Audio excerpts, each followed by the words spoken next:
Hello student.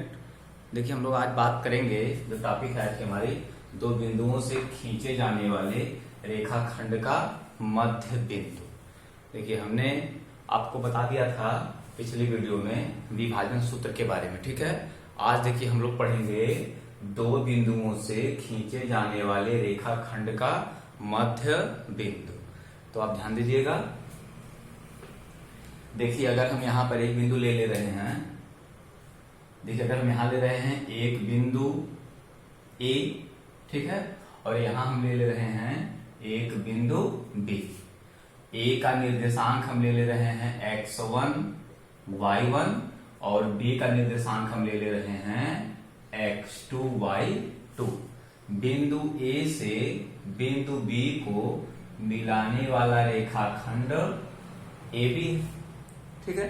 अब देखिए ये क्या रहा है कि दो बिंदुओं से खींचे जाने वाले रेखाखंड का मध्य बिंदु, यानी अगर हम बात करें बिंदु ए और बिंदु बी की, तो बिंदु ए से बिंदु बी को मिलाने वाला रेखाखंड ए बी है। अब हमें इसी रेखाखंड ए बी का मध्य बिंदु ज्ञात करना है। तो हम मान लेते हैं कि माना रेखाखंड ए बी का मध्य बिंदु क्या है, पी है, ठीक है। अब देखिए इसके पहले जो है आपने पढ़ा था विभाजन फार्मूले में, आपको बता दें एक मिनट, वहां देखिए आप मानते थे कि अगर ए कोई बिंदु है और बी कोई बिंदु है, ठीक है, तो ए से बी को मिलाने वाला रेखाखंड ए बी है, ठीक है। अब देखिए अगर हम ए को x1 y1 और बी को x2 y2, ठीक है, और देखिए वहां हम बिंदु P लेते थे तो वह इसको M1 और M2 के अनुपात में, ठीक है, विभाजित करता था। लेकिन देखिए यहां पे M1 और M2 के अनुपात की बात नहीं हो रही है।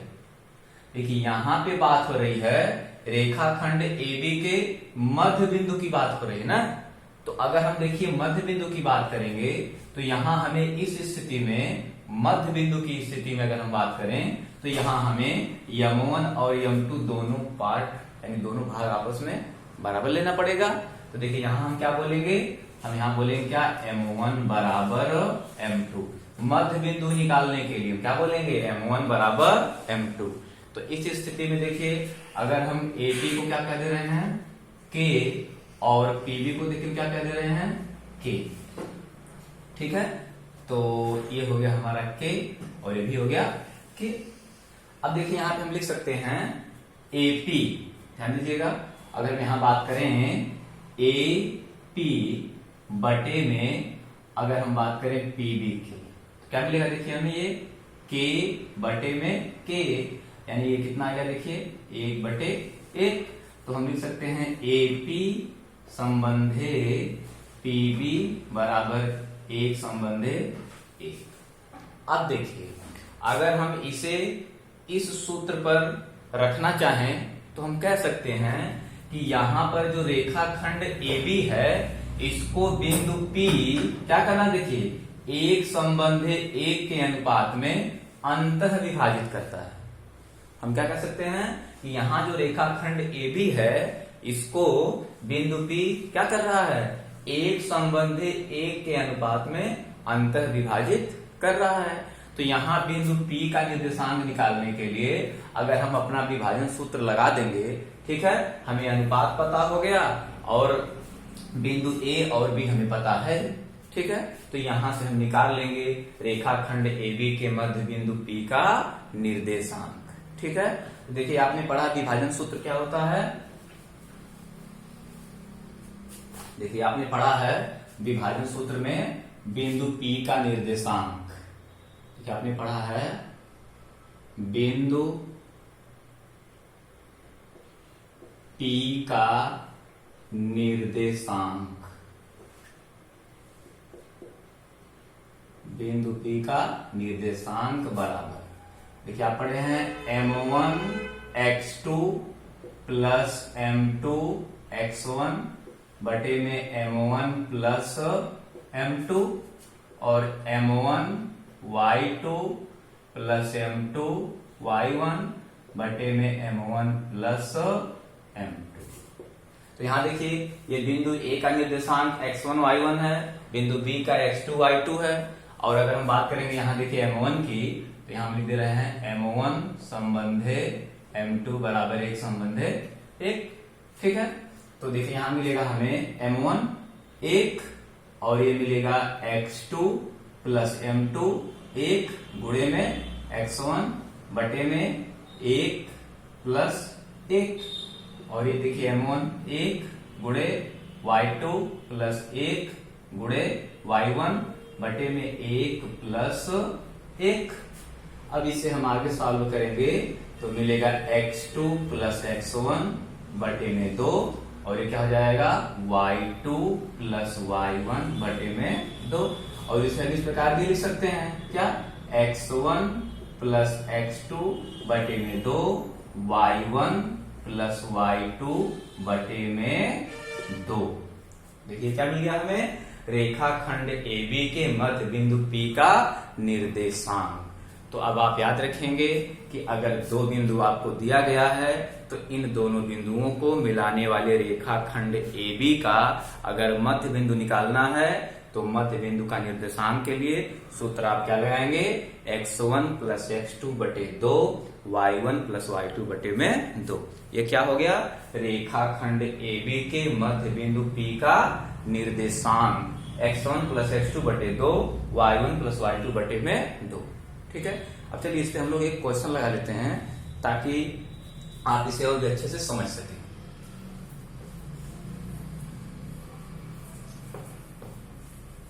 देखिए अगर मैं पहले क्वेश्चन की बात करूं, देखिए हमको एक बिंदु दिया है 1,3। देखिए मान लीजिए हमको एक बिंदु A दिया है 1,3, और देखिए दूसरा बिंदु दिया है B, वो हमें दिया है 5,7। अब देखिए अगर हमसे पूछे कि बिंदु A से D को मिलाने वाले रेखाखंड AB के मध्य बिंदु का निर्देशांक ज्ञात कीजिए। ठीक है, तो देखिए बिंदु A है, ये देखिए बिंदु B है, तो बिंदु A से बिंदु B को मिलाने वाला रेखाखंड AB हो गया। अब इसके मध्य बिंदु का निर्देशांक पूछ रहा, मान लेते हैं क्या, मध्य बिंदु का निर्देशांक, देखिए हम यहाँ पे मान लेते हैं मध्य बिंदु का निर्देशांक P x, y, या हम ऐसे भी मान सकते हैं कि माना रेखाखंड AB का मध्य बिंदु P है। ठीक है, तो हम लोग देखिए सूत्र पढ़े हैं कि मध्य बिंदु P का निर्देशांक हम लिखेंगे मध्य बिंदु P का निर्देशांक। तो पहले हम लगा देंगे फार्मूला, क्या होता है, x1 प्लस x2 बटे में 2 y1 प्लस y2 बटे में 2। ये हो गया फार्मूला। अब देखिए इसे क्या कह देंगे, x1 y1, और इसे हम बोल देंगे x2 y2। अब यहां देखिए हम मान रख देंगे, तो x1 का मान 1 है, x2 का मान 5 है, तो 1 प्लस 5 बटे में 2, और y1 का मान 3 है, y2 का मान 7 है, तो 3 प्लस 7 बटे में 2। इसे हम और हल करेंगे तो 5 1 6 बटे 2 हो जाएगा, ये 7 3 10 बटे 2 हो जाएगा। इसे हम और हल करेंगे तो आ जाएगा 3,5। देखिए हमसे क्या पूछ रहा था, हमें एक बिंदु A दिया था और एक बिंदु B दिया था, तो कहा कि बिंदु A से B को मिलाने वाला रेखाखंड AB का आप मध्य बिंदु का निर्देशांक ज्ञात कीजिए। तो रेखाखंड AB का मध्य बिंदु P हमने मान लिया, तो हमें सूत्र पता है कि मध्य बिंदु P का निर्देशांक x1 प्लस x2 बटे 2 y1 प्लस y2 बटे 2। हमने यहाँ से x1 x2 y1 y2 का मान यहाँ पर रखकर इसे हल कर दिया, तो क्या निकल गया, रेखाखंड AB के मध्य बिंदु P का निर्देशांक कितना आ गया, 3,5। तो अब अगर आपको दो बिंदु दिया गया है तो उन दोनों बिंदुओं को मिलाने वाले रेखाखंड का अगर मध्य बिंदु का निर्देशांक पूछता है तो आप बड़े ही आसानी से निकाल सकते हैं। ठीक है, इसमें हम लोग एक क्वेश्चन छोटा सा और देख लेते हैं।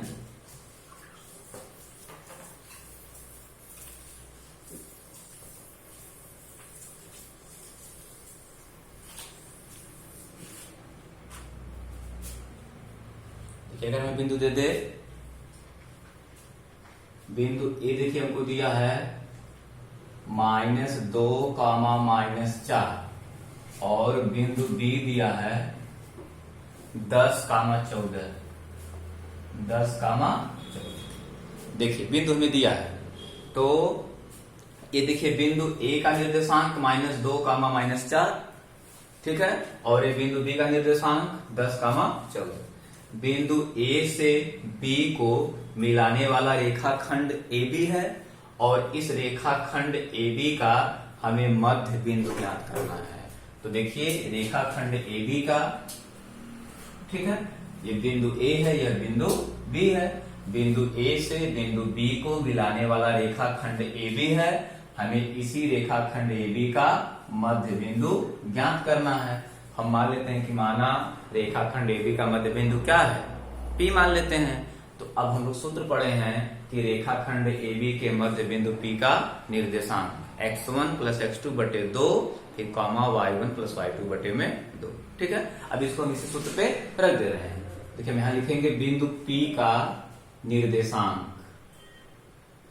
हम लिखेंगे यहां पर बिंदु P का निर्देशांक, बिंदु P का निर्देशांक। देखिए सूत्र क्या होता है, अगर हम बात करें तो लिखेंगे x1 + x2 बटे में 2 कामा y1 + y2 बटे में 2। देखिए आप अपनी सहूलियत के लिए इसे आप मान लीजिए x1 y1 और इसे आप मान लीजिए x2 y2। ओके, अब यहां पर आप उठा करके मान रख दीजिए। देखिए x1 का मान कितना है -2 प्लस x2 कितना है 10 बटे में 2। फिर देखिए y1 का मान कितना है -4 प्लस y2 कितना देखिए यहाँ पे 14 फिर बटे में 2। इसे आप आगे हल करेंगे तो -2 + 10 क्या हो जाएगा, देखिए 8 बटे में 2। ये -4 + 14 क्या होगा 10 बटे में 2। इसे आप हल करेंगे तो क्या जाएगा, देखिए 4, 5। तो देखिए क्या निकल गया, हमें क्वेश्चन दिया था कि बिंदु ए का निर्देशांक -2, -4 है और बिंदु बी का निर्देशांक 10, 14 है। तो बिंदु ए से बी को मिलाने वाले रेखाखंड AB का हमें निर्देशांक ज्ञात करना था, ठीक है। तो हमने देखा कि बिंदु ए हमें दिया है, बिंदु बी दिया है, तो बिंदु ए से बिंदु बी को मिलाने वाला रेखाखंड AB है, हमें इसी रेखाखंड AB के मध्य बिंदु P का निर्देशांक ज्ञात करना था।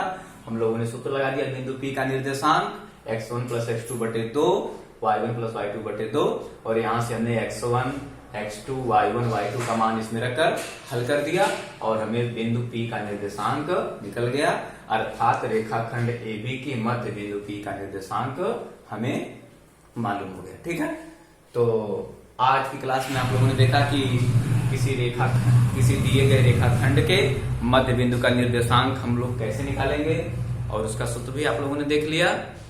तो आज की वीडियो में बस इतना ही, फिर हम लोग अगले वीडियो में मिलेंगे, तब तक के लिए धन्यवाद।